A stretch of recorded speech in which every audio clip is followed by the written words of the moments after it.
हनुमान जी कौन हैं? एक बार पार्वती जी ने शंकर जी से कहा, भगवान, अपने इस भक्त को कैलाश आने से रोक दीजिए, वरना किसी दिन मैं इसे अग्नि में भस्म कर दूंगी। यह जब भी आता है मैं बहुत असहज हो जाती हूँ। यह बात मुझे बिल्कुल भी पसंद नहीं है। आप इसे समझा दीजिए, यह कैलाश में प्रवेश न करे। शिवजी जानते थे कि पार्वती सिर्फ उनके वरदान की मर्यादा रखने के लिए रावण को कुछ नहीं कहती है। वह चुपचाप उठकर बाहर आकर देखते हैं, रावण नंदी को परेशान कर रहा है। शिवजी को देखते ही वह हाथ जोड़कर प्रणाम करता है। प्रणाम महादेव।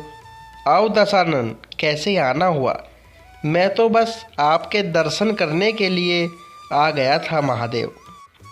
आखिर महादेव ने उसे समझाना शुरू किया।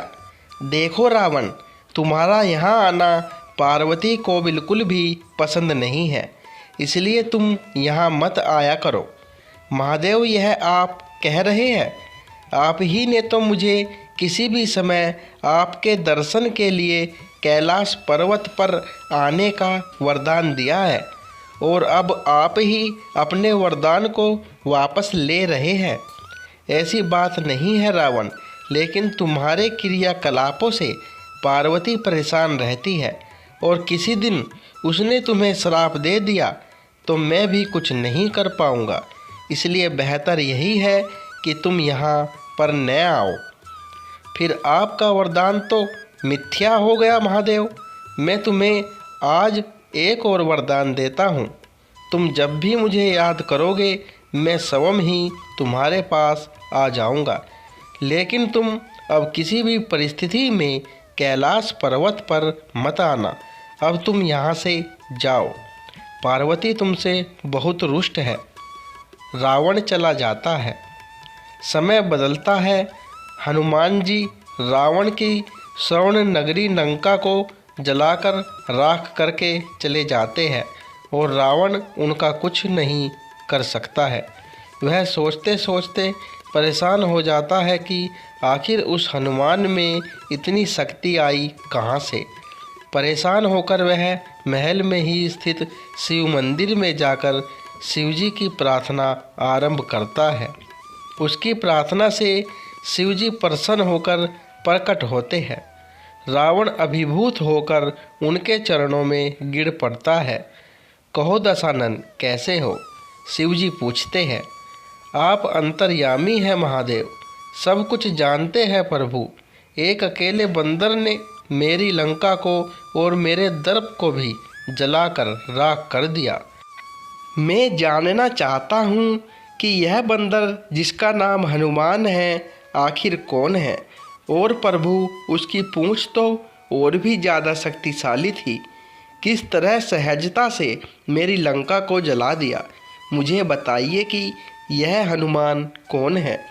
शिवजी मुस्कुराते हुए रावण की बात सुनते रहते हैं, और फिर बताते हैं कि रावण, यह हनुमान और कोई नहीं, मेरा ही रुद्र अवतार है। विष्णु ने जब यह निश्चय किया कि वे पृथ्वी पर अवतार लेंगे और माता लक्ष्मी भी साथ ही अवतरित होगी, तो मेरी इच्छा हुई कि मैं भी उनकी लीलाओं का साक्षी बनूं। और जब मैंने अपना यह निश्चय पार्वती को बताया तो वह हट कर बैठी कि मैं भी साथ ही रहूँगी। लेकिन यह समझ नहीं आया कि उसे इस लीला में किस तरह भागीदार बनाया जाए। तब सभी देवताओं ने मिलकर मुझे यह मार्ग बताया। आप तो बंदर बन जाइए और शक्ति स्वरूपा पार्वती देवी आपकी पूंछ के रूप में आपके साथ रहे, तभी आप दोनों साथ रह सकते हैं। और उसी अनुरूप मैंने हनुमान के रूप में जन्म लेकर राम जी की सेवा का व्रत लिया, और शक्ति रूपा पार्वती ने पूंछ के रूप में और उसी सेवा के फल स्वरूप तुम्हारी लंका का दहन किया। अब सुनो रावण, तुम्हारे उद्धार का समय आ गया है। अतः श्री राम के हाथों तुम्हारा उद्धार होना मेरा परामर्श है कि तुम युद्ध के लिए सबसे अंत में प्रस्तुत होना, जिससे कि तुम्हारा समस्त राक्षस परिवार भगवान श्री राम के हाथों से मोक्ष को प्राप्त करे और तुम सभी का उद्धार हो जाए। रावण को सारी परिस्थिति का ज्ञान होता है और उस अनुरूप वह युद्ध की तैयारी करता है और अपने पूरे परिवार को राम जी के समक्ष युद्ध के लिए पहले भेजता है और सबसे अंत में स्वयं मोक्ष को प्राप्त होता है।